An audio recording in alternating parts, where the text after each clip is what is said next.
All right, so I would like to call this meeting of the Finance Committee to order. Today is Thursday, June 17th. Thank you to everyone who was hanging in with us as we had some technical difficulties due to computer updates this morning, and we have a makeshift camera working for us. Jeff, you might need to adjust that again. So present, we have John Cini and Deb Ritchie on Zoom. I'm not sure if they can be seen on the Zoom link, but they can be seen on the YouTube link. And we have Sarah Parent as well, and myself, Tara Achman, Alan Adley, and Rich Rudel. So we'll begin with a review of the May 2020-2021 financial report. Mr. Rudel. So this is the financial report through May. We are forecasting a year-end surplus of $1,259,659. This is about $134,000 higher than the previous month. The main changes include we have disencumbered some special education legal fees, given our experience.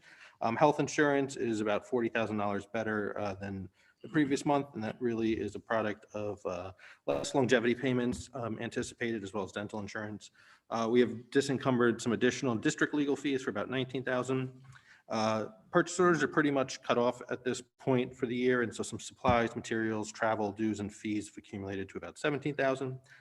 We had a resignation in the copy center, which added $1,600, small amount in workers' comp, and then going in the other direction, clubs and councils, a small amount of $300, electricity about $1,700, an adjustment to special education tuition for $58,000, and then in the COVID bucket, a couple of salary saving days for campus monitor.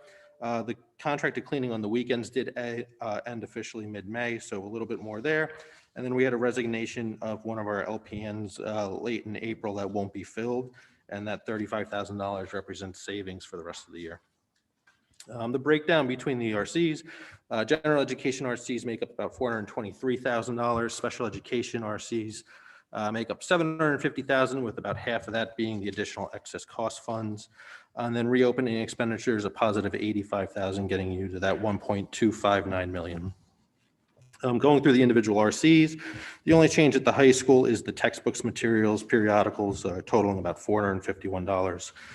Moving on to the middle school, a small amount of $216, and those again are in those small materials, periodicals, consumable accounts. In Hindley, a small amount of $132, and again, those small accounts, textbooks, classroom, reference periodicals, and professional development.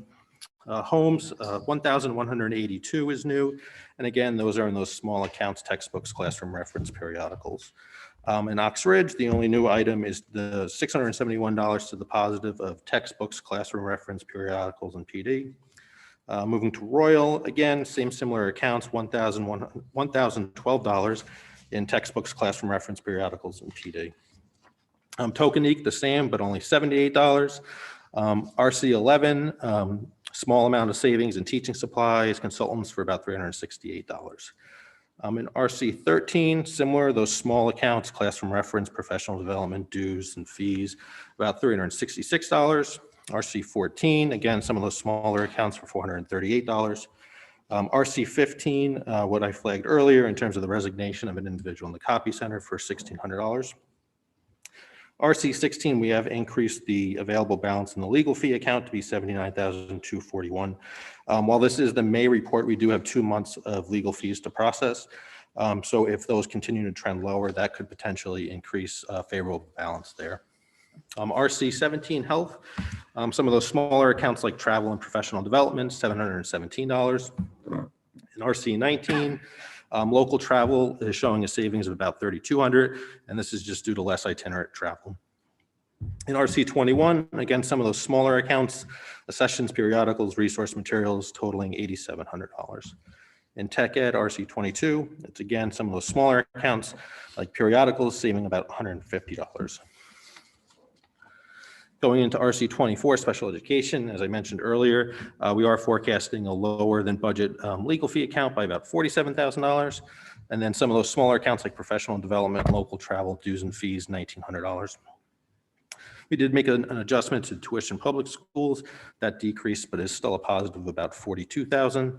While this number didn't change, we do want to highlight we have received 100% of the reimbursement for excess cost.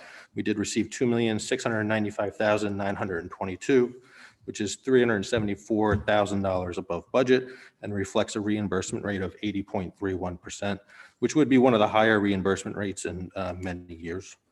Moving to RC 25 fixed. Health insurance is forecasted with a slight negative variance of 25,000. This is projected savings in vision insurance, and then again, as I mentioned earlier, longevity payments, and then dental claims, which we are self-insured for, did improve over the last month.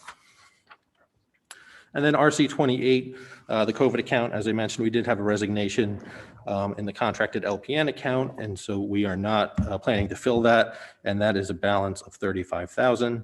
And then the contracted cleaning, we did end contracted cleaning on the weekends as of the 22nd, and that saved just shy of $33,000.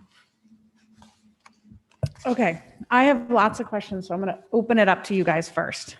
Any questions on Zoom land? John or Deb? I have one, or it's not a question. I just want to check my math. So when I net out the special appropriation, the additional COVID spending, and then any savings related to COVID and anywhere else, and any other adjustments in the budget, I come to a net deficit of 528,471. Yep, that's correct. Is that the right way to look at it, Yep. Rich? So if you remove the 1.78 million appropriation, we would be in a deficit of just over $500,000. Okay, thank you. Mrs. Ritchie? So I just wanted to, there's good detail here, Rich. So I just want, we haven't really talked about fiscal year 22. So just as we move into fiscal year 22, I'd be looking for information on ELP, and also I would love an update on where we are with Darien Summer School at this point in time. And then just on special ed, just where we are on PPTs. Have we seen them go up? Do we have more IEPs in place as a result? And just, a general update would be great on that. Thanks. So I'm going to pick up, I have some broader questions, but I'm going to pick up on Mrs. Ritchie's question. If you look at our pupil evaluation line in special ed operating, it looks as if the last couple months we've been trending about $40,000 worth of spends. We've increased our encumbrances this month. So it suggests to me that we're paying out of operating, or we had new bills. So do we have any? Did we? Am I right in reading that? And do we have any new bills, received bills, expected bills? So for within that account, it's you typically see more expenditures in the beginning of the year, kind of a lull in the middle of the year, and then it picks up in that April, May, and June timeframe. Yeah. There are some new bills, which is one of the reasons why you're seeing that spend rate go up. In total, we don't expect any issue with that account for the end of the year. Shirley and her team have been having PPTs really for the last couple months. There is a balance there that's encumbered of 22, and then an available balance of 56, and we think we'll be okay for the rest of the year. Okay, so last month we had encumbered 9. Now we're encumbering 22. So that's just so part of what based on our part of what PPTs. the process is in special education is they wait until they have a contract, Yeah. until they encumber the funds. And so while we might have some earmarked and it's sitting in the available balance, it doesn't get officially encumbered until they have an actual contract to move forward with it. All right, so we're not actually encumbering until we have the contract in hand. Okay. And then, so when are we closing our books for June? Because we know sometimes we get a lag in invoices. So typically we'll aim to have everything closed that first week in August. Part of that is the EFS report, which is a state report, is due September 1st. It typically takes about 3 weeks to complete from start to finish. You do get a lag in invoices. A good example is utilities. You consume electricity up till June 30th, but you don't get billed on June 30th. So there's a good month lag before you get all those bills. So we would expect that first week of August in that time frame to have it closed. Okay, so we could see also additional changes to that surplus too, based on incoming invoices. You could, I mean, we do have a pretty good handle in terms of what's actually we expect, so we don't expect any significant swings in those surpluses. The couple of accounts that we'll watch, which could end up being disencumbered, would be district legal fees. So like, as I mentioned earlier, we have 2 months left, even though this is May. It is usually over a month in terms of arrears and shipment bills us. In the forecast, we've built a conservative amount, which is closer to what we spent in the beginning of the year. Towards the last probably 4 months, we've seen it really drop off to between $4,000 and $8,000 a month. If it's closer to that 4 and 8, we'll have more money in that account. Transportation within athletics is another area where we could disencumber some money. We're just holding back a little bit in case of some straggler bills that could come in. But other than that, we don't expect any significant swings in the forecast. Okay, because the people evaluations is one that jumped out because we're encumbering more. It looks like we paid out of operating because we needed, and then we needed to encumbering more. So this may not be a fair question for you two, but are we done with all known or expected PPTs at this point? And I know a parent can request a PPT at any point, but do we know where we are in that schedule? Because that would adjust financials. Yeah, I don't want to speak for Shirley. I believe they were having PPTs even last week. Yeah, Yeah. there's even but some I this don't want to morning. speak for Shirley. Okay, all right, so we could see shifts there. Mrs. Parent? No, you got it. Thank you. So I have some bigger, broader questions because as I looked through this and I reached out yesterday about it, the financials have changed significantly in how we're reporting from May to June. And so can we talk a little bit about that? Because they are shifts in how we report. So if I need to know why we're making them, because it zeroes out our history. So the history is still available. It's not zeroed out. So as we talked about in the last 2 budget processes. Can I just make sure that, Madam Chairman, can just make sure everybody knows what we're talking about here in terms of where this is showing up? Just Sure, it's showing up in a couple Just so- places, but certainly the ones that stand out the most are the breakouts. Yeah, So okay. it looks as if, and this is, as I was joking, while we were waiting for tech come on, I looked like a crazy person with my charts and graphs trying to figure this out. But it looks as if the administration is creating new lines. But then we need to show the corresponding transfer, or my understanding is we would show the corresponding transfer to the new line. So Hey, Tara, could you call out the page that you're referring to for us? so there's a bunch of them. If you look at the superintendent adjustments, Yeah, it's the accounting adjustments and the reconciliations. yeah, so like department chairs might be one. The special education department chair, I think, is another one where you see a split between teacher. On the right-hand side, it'll say breakout of accounts. So those are actually creating new lines, independent lines, which may or may not be a bad thing, but they're new lines with no corresponding transfer. So when I go to true up against last year's appropriation, it's been difficult. So as we Yeah, talked about in the last, go ahead. I'm sorry, I just wanted to say that I was also flagging that too, to talk about. I just didn't know when to talk about it, but that's something that came up to me when I was going through reconciliations. So as we talked about in the last 2 budget processes, the state does have what's called the Uniform Chart of Accounts, which we were not in compliance with. If you recall, in the budget for this year, we asked for a certain amount of money to fix those chart of accounts. It ended up getting reconciled out when we got a reduction from the Board of Finance for fiscal 21. So we've been doing it systematically over a course of about a year. Some of the accounts are broken out like department chairs. So previously they're commingled with teacher salaries, for example. They're commingled with some stipends. When we file those year-end reports, we do have to have them segregated. And so what you have here is a breakout of things like department chairs, whether it's an RC1 or 2 or 3, excuse me, or special education. Part of the other portion of it is to align similar object codes. So in the previous chart of accounts, we had different object codes for what's called like an assistant director. They really need to have the same object code in order to have the uniform chart of accounts. So we started breaking out those accounts similar to what we did at the beginning of this year with campus monitors and teacher aides. Campus monitors were broken out within their individual account. So that process, has been taking about a year. The history is not lost. We still have the ability to shift history. We did not shift the history for this report because we just aren't at that point in time yet. The history really, when you're looking at the financial report, it's definitely more important for the budget process so that you can see those trailing histories. So for like department chairs, when you look at the financial report for fiscal 18, 19, and 20, you'll see the zeros in those accounts. You'll see the appropriation and then the revised budget, the year-to-date expenditures. The expense is still currently under curriculum supervision, which is where it was coded prior. Yeah. By the time you get the June report and then obviously the first financial report for fiscal 22, that history gets shifted up. So you'll see that trail going forward.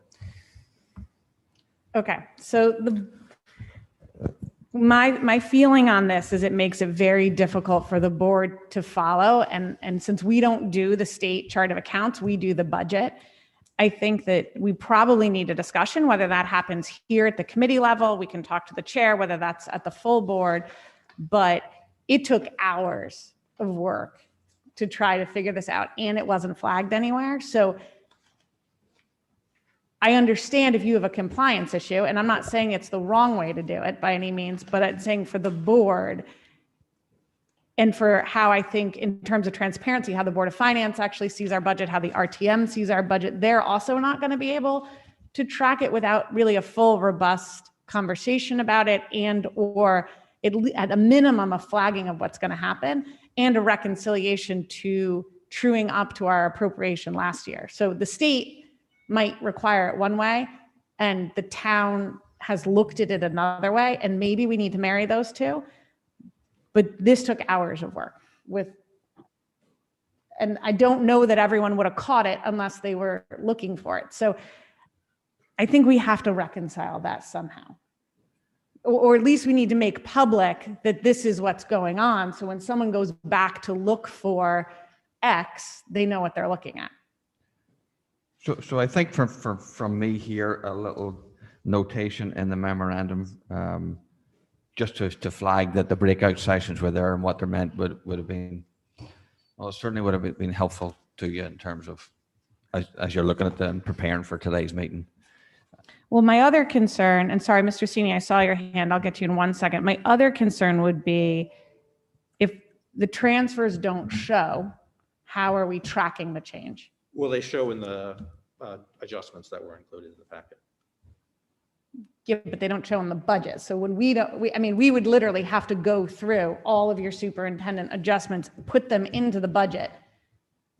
And so would the RTM and so would the Board of Finance, which is difficult. It's not a transfer. Right. It is a line item change. So in Munis, you actually are able to just move the history, which is why you don't actually see it in the appropriation transfer. So how would someone appropriation track transfer. it? Like if we have a big budget.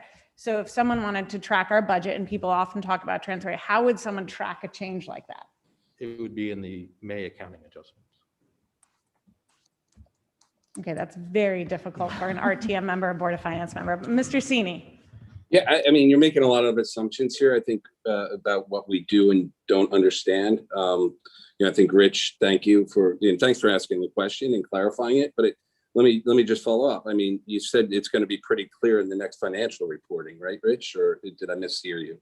Yep. So, for example, in the curriculum supervision account, you'll see a portion of that 17, 18, 18, 19, and 19, 20 shift up to the department chair account. I think my comment is I'd love to see the next report as all these adjustments are reflected in the history. And then we can work from there as a board, whether or not we need further financial disclosure.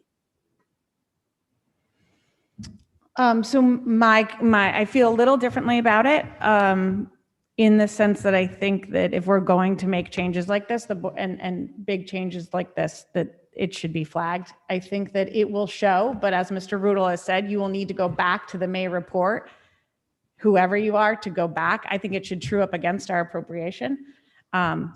And I think that if we're now seeing it in multiple accounts. So if we miss it in campus monitors or something like that earlier on in the year, but now that we're seeing it in some very expensive accounts and the money is moving around and the trail is difficult at best, I think we probably need a conversation on that. Any other questions before I move on? So I think that's going to answer what's going on with the SPED department chair, right? It's broken out Same thing. there. Sorry, I have a couple questions. Can we take a look at long-term subs? And the transfer in there, I see in the superintendent, we've jumped significantly. And it looks like we transferred in about $65,000. And I see in the superintendent approved adjustments, a $34,000 change. Am I missing the delta between those two?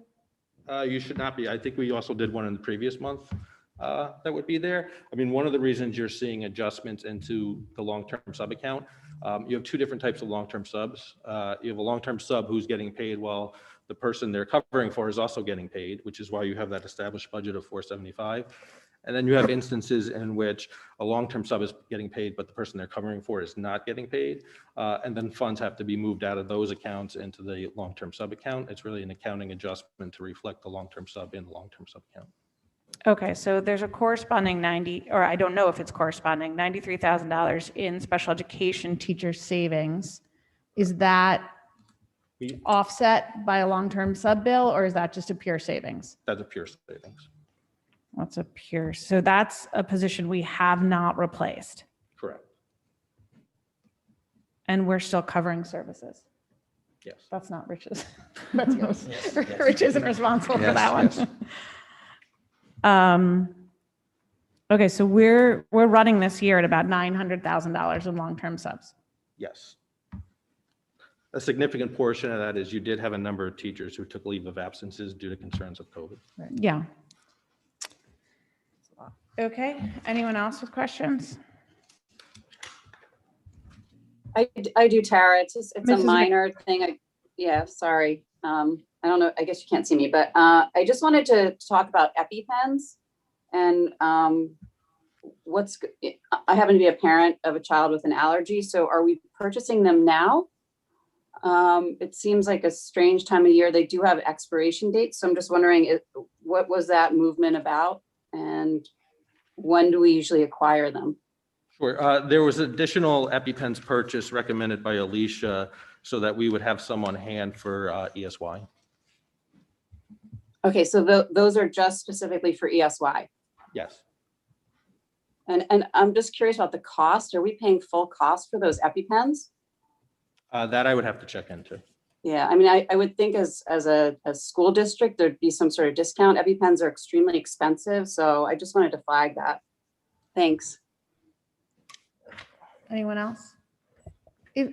Sorry, one other question. If we're going to go back to these chart of accounts, if we're going to do it the same way as the state has a chart of accounts, are we going back and truing up previous budgets at least to last July or the following July so that You'd have 3 years of history. but are we going back and doing it? Yes, for 3 years of history. So we're going to true up the chart of accounts for the previous 3 years and going forward. Correct. Okay. All right. Any other questions? Okay. we'll move on. I'm sorry, just on food services, it looks like that Rich, we're doing well and we had a great month and we are in a good position to start the school year with the current projected balance. Yep. So the month of May was actually the best month the district had. It was about $7,500 a day, which is still lower than you would have in a normal year, but much better than we were starting the year at when we were about $2,000-3,000 a day. So the projected year-end balance does put us in a good position. Thank you. Okay. We will move on. I just want to stress, maybe I'll talk with the chair about next month's financials and making sure we're clear. We'll move on to the reopening of schools and projected expenditures. So the reopening expenditures, the total spend is just shy of 3.6 million at 3.59. There were transfers previously of 810,000. We did receive that supplemental appropriation of 1.7. We received grants of just shy of 1.1. We do have a positive balance of 85,893.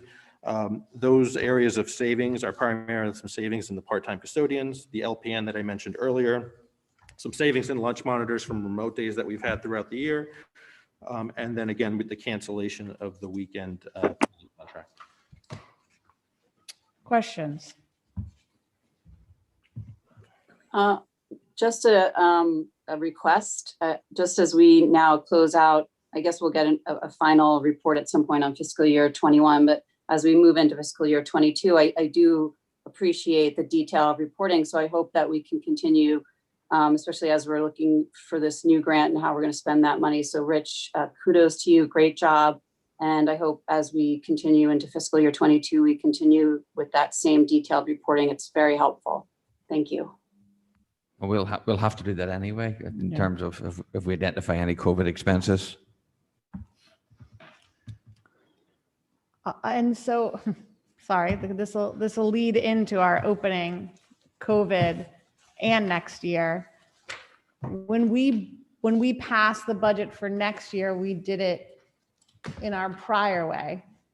So we will have to true up against the chart of accounts all over again for the incoming budget. You would see them in the appropriated account. So I don't really understand what you're saying by true up. So we'll have to take all these changes we're making. I assume this year we would do it in August or September. Correct. It'll rejigger the budget, just the lines Correct. for what we actually approved. Correct. Right. And we will need to sort through whether those are transfers or not. There will They're be a not conversation maybe for some people who feel one way or the other. They're not transfers because they all stay within the same broad category. Okay. Mr. Sini. Yeah, I mean, these are simple adjustments that we will see the detail on within the categories. So I'm fully confident that our chief financial officer of the district will be very explicit in showing us those adjustments. Thank you. I don't think it's They're so not simple. transfers. They're not transfers. We have to be careful with our definitions. These are adjustments. Yeah, I don't actually think it's so simple. I think that's why we're talking about it, but I appreciate that Rich is doing it well. I just want to make sure everyone recognizes the newness of this because it's not all that simple. Yeah, I'm just underscoring the importance of using the right vocabulary when referring to these. Any other questions? Okay. Moving on to budget transfers 2020, 2021. So there are no transfers. There are no transfers this month. Any public comment? Good morning. If you would like to speak during public comment, please click the participant's icon on the bottom of your Zoom screen. When it is your turn to speak, the facilitator will identify you and announce you are unmuted for public comment. You will have up to 3 minutes to comment. There are no raised hands at this time. All right, with that, I'll entertain a motion to adjourn. Mr. Sini so moves, Mrs. Parent seconds, all in favor, and that is unanimous.